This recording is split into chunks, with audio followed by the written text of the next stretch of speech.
Okay!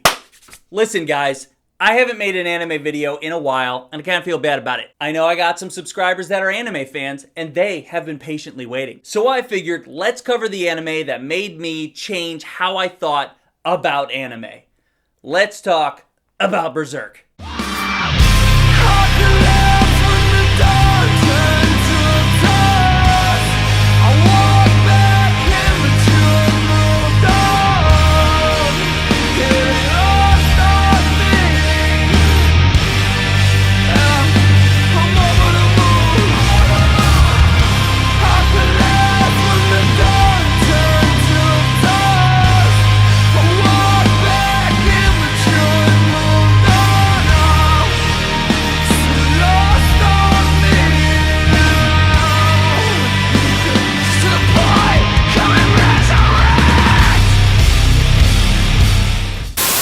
Let's rewind to about 15 years ago. There's this guy I know from work. He hands me a set of DVDs. It says Berserk on it. I don't know what that is. He says, dude, you gotta check this show out. There's nothing like it. And holy shit, was he right. So I start watching this thing, knock it out in 2 days. By the end, I'm totally speechless. For sure, this was anime, but up until that point, the only anime I'd watched is Dragon Ball Z and whatever else was on Toonami. This was medieval, and it was swords and kingdoms and mercenaries and betrayal and some motherfucking demons. Since then, I have watched this specific series, this is hard, 5 times. It's only 25 episodes, and if you skip intros and end credits, you can knock out the whole thing in like just over 8 hours. Since this came out, I know there's been other renditions of it, and there's a whole second season that came out, made by another studio, I believe. But what I'm gonna focus on is the 1997 series of the Golden Age arc. Then we can talk about where to continue from there. So here's as brief of a synopsis as I can get of the Golden Age arc. I'm gonna try to breeze through this as fast as I can, okay? Gonna cover specific details. I'm sure I'm gonna miss some stuff.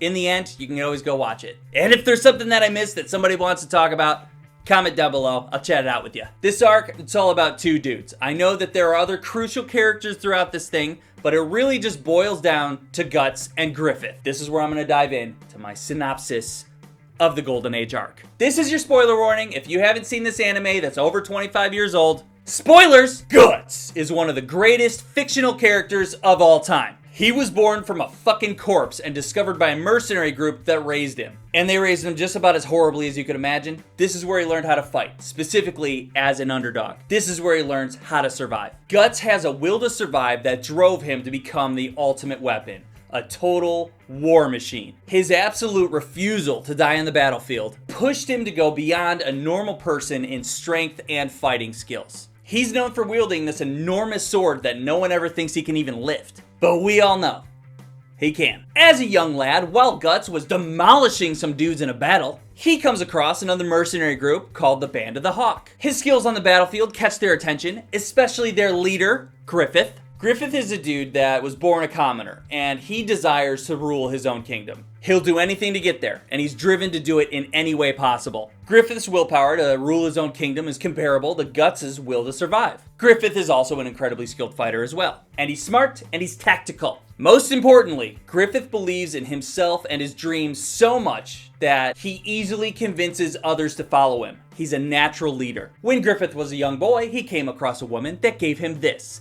A Bailet. A Crimson Bailet, also known as the Egg of the King. Griffith has always seen this as a good luck charm. In reality, it's basically a cheat code to help him fulfill his destiny to become a demon god. We will touch on that later. So the Band of the Hawk, they notice Guts being a monster on the battlefield, and Griffith thinks, well, goddamn, this dude would be a big help to help me fulfill my destiny. He offers Guts the opportunity to join the Band of the Hawk. Guts tells them to piss off. This is when Griffith says, I'll duel you. And if you lose, you join me and you help fulfill my dream. Guts agrees, and sure enough, Griffith beats him. This is a big moment, and begrudgingly, Guts joins the Band of the Hawk. This is also when we meet Casca, the commander of the Hawks. She was rescued by Griffith when she was young, and she has dedicated her life to his dream. She has this weird love for him, while also being aware that his dream doesn't really include her romantically. She's not very fond of Guts. It's mostly because he gets so much attention from Griffith and he's reckless. So now we got our group of badass mercenaries. Over the next few years, they grow into a small army. Guts gets huge. He gets his own soldiers called the Raiders. And Griffith's dream is fully on its intended course. As an audience, we get to know and love several members of the Hawk. Pippin, Judo, Corcus, Ricket, Gaston. Episode 6 or 7, we get our first introduction to something that is beyond a human. Nosferatu Zod, fuck yeah, this is one of my favorite episodes. He's in like the sub-basement of a castle that the Hawks need to secure, and he's just slaughtering dudes left and right. Guts goes in, and he's just totally overwhelmed by this beast. That doesn't stop Guts because Guts is a fucking maniac. Zod is surprised that he's actually found an opponent that he can't instantly kill. He gets excited and he transforms into his demon form. Griffith comes to help. They both get beat up, but Zod instantly stops when he sees the Egg of the King. He's like, oh shit, I'm not fucking around with this guy. See ya. He bails, and now we know that demons exist. Technically, they won that one. The Band of the Hawk regroup. They get more and more involved with the Army of Midland. As they fight for the Kingdom of Midland, they work their way up the ranks, and they get involved in what's known as the 100-Year War. Midland has been fighting this other kingdom, Doldry, for 100 years. The Band of the Hawk keep winning battles. Griffith, he becomes popular within the kingdom. He gets noticed and favored by the king, and he starts getting involved with the politics of it all. Game of Thrones style, he learns who his enemies are and makes plans for them too. He figures out there's a dude that has it out for him that also happens to be in line for the throne. So Griffith sends Guts on a covert mission to kill this guy. Oh, Guts isn't a secret agent. He's a killing machine. He kills the shit out of this dude, gets seen by this dude's son. He reacts and kills an innocent child. Bumbling his way out, he does have to kill a few more guards. He does get away with it, but it weighs on him. And this act, killing an innocent kid, plants a small seed in Guts' head of, what am I doing? This war continues, and we get my favorite event in episode 13. There's a battle going on where Commander Casca, she's not feeling so well. Lady problems. She gets bested by the one and only Adon Korbowitz as she falls off of a cliff. Guts catches her, but then Korbowitz shoots him with an arrow, and they both fall off the cliff together. At the bottom of the cliff is a river that they fall into. They get carried down the river. Guts finds shelter and takes care of Casca till she's feeling a little better. They have a nice time bonding and learn to respect each other. Now, episode 13. Korbowitz and his men, they find him. In her condition, Casca's holding Guts back. He forces her to leave. She says she's gonna go find help. And then Guts goes into survival mode. This badass motherfucker kills 100 men, and it's amazing. While he's obliterating 100 dudes, Guts starts to question, what am I doing here? Why am I risking my safety and living this other guy's dream? Casca, she gets in some meaningful kills too. And then some of the Band of the Hawk find her, and she leads them back. And this is where they find Guts just surrounded by dead bodies. He's hurt and beat up, but he's alive. They take him back to camp, and they celebrate the victory. The next big battle's around the corner, and the King of Midland, to Griffith. He's like, hey, can we conquer this last castle and finally end this 100-year war? Griffith is like, you got it, man. No problem. They go to battle, Griffith's strategy works, and they win. Casca also gets revenge on Korbowitz, murders his ass. For the record, Griffith has been chatting to the king's daughter. They have become quite acquainted. And it's around this time where Guts overhears Griffith talking to the princess. They are my able soldiers, it's true. They are dedicated comrades who sacrifice themselves for my dream so that it might be real. That does not make them friends. In my mind, a true friend never relies on another's dream. The man who would be my friend must have his own reason for living, beyond me. And he should put his heart and soul into protecting his dream. For me to call a man my friend, he must be equal to me in all respects.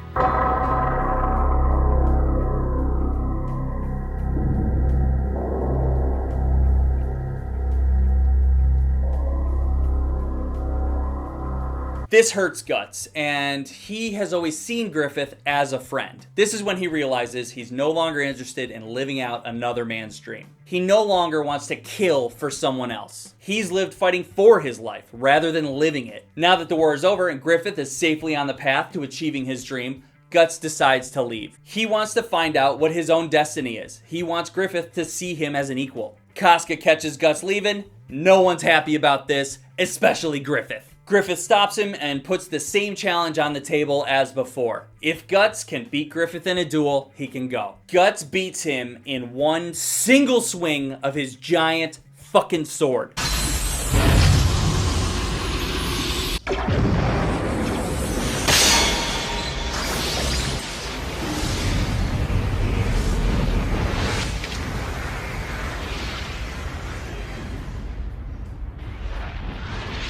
This is my favorite shot of the whole show, by the way. Then Guts leaves to find his own path. The next 5 episodes are a lot, and they elevate Berserk to what makes it so epic. 1 year later, Guts discovers that him leaving destroyed Griffith. For the first time ever, Griffith suffered a loss, and this made him act out of desperation to speed up his plan. He always wanted to take over the full kingdom by marrying the Princess of Midland. And he was on his way. He was flirting with her. She definitely liked him. But now, he's like, okay, time to do it. He sneaks into her chambers, he does his thing, and he gets caught. The King of Midland is pissed, and he sends Griffith down to the dungeons to get tortured. Then the Band of the Hawk is attacked and hunted for the whole year that Guts is gone. Guts finds what's left of him, and they all reunite. Guts then hooks up with Casca. They finally show their feelings for each other, and it's very sweet. They let Guts know all about Griffith, and they all decide to go rescue him. And they do rescue him. However, when they find him, he's basically just this useless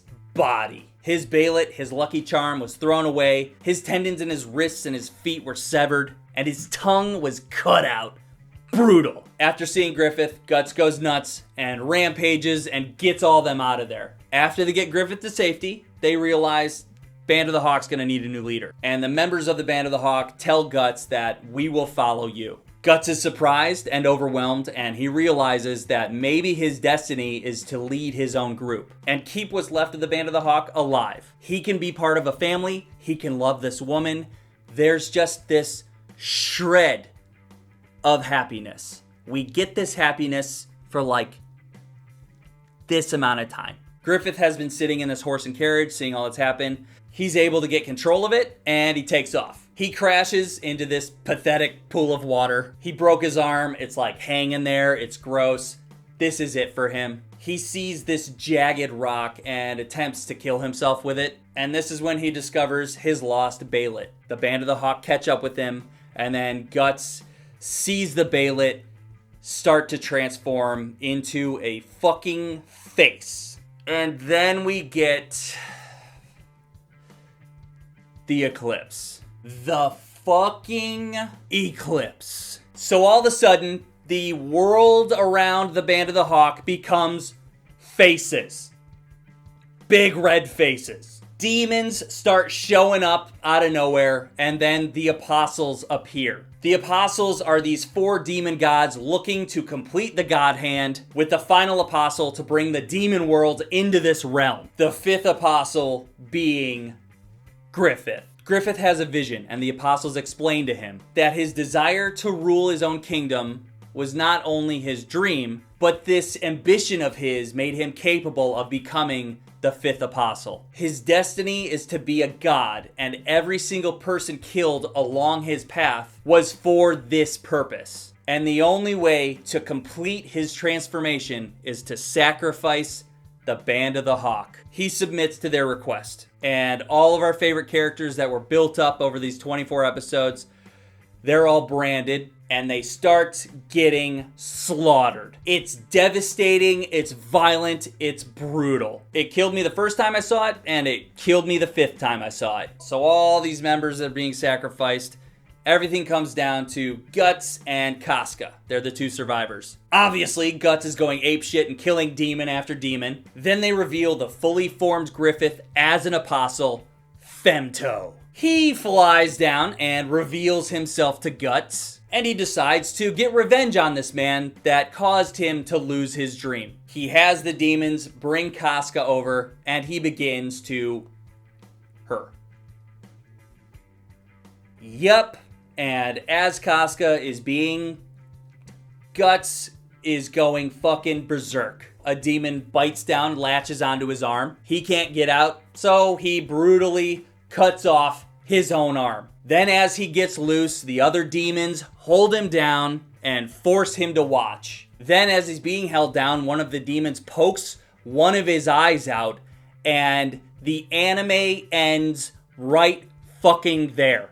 What? The first time I saw this, it destroyed me for days. It took me a while to find out what happens after. 15 years ago, this stuff wasn't as available as it is now. Luckily, the Skull Knight broke in and saves Guts and Casca, and this event fundamentally has changed both characters. Casca is so traumatized by this that she goes into this catatonic, childlike state and loses all of her memory. Guts then becomes the Black Swordsman, and he goes on this crazy, awesome demon killing spree on a quest for revenge against Griffith. The full story is just awesome, and as of now, it's still going. Now, what I wanted to discuss was the difference between Guts and Griffith and how their paths are similar, yet different. Guts being a child of chaos that literally becomes a living weapon. He's still just this part of Griffith's destiny, and Griffith fully understands this until Guts decides to leave to pursue his own path. And it's when fate and free will clash that creates chaos. The chaos of Guts' past is transferred over onto Griffith, and Griffith suffered this chaos for a year before becoming Femto. And throughout the series, the only time that fate works for Guts is when he's aligned with Griffith, working towards Griffith's goal. A great example is when Guts' sword breaks during a crucial battle.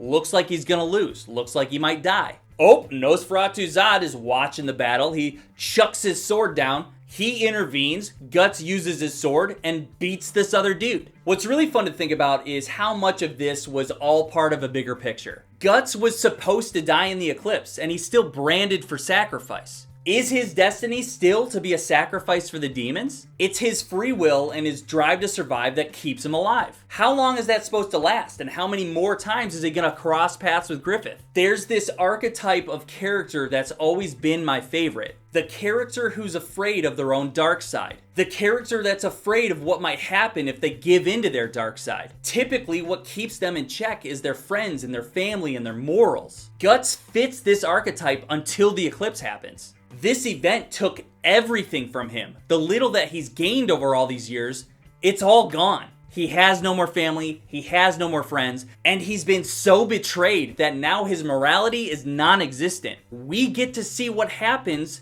to a character that fully gives in to their dark side out of pure hatred for his friend turned enemy.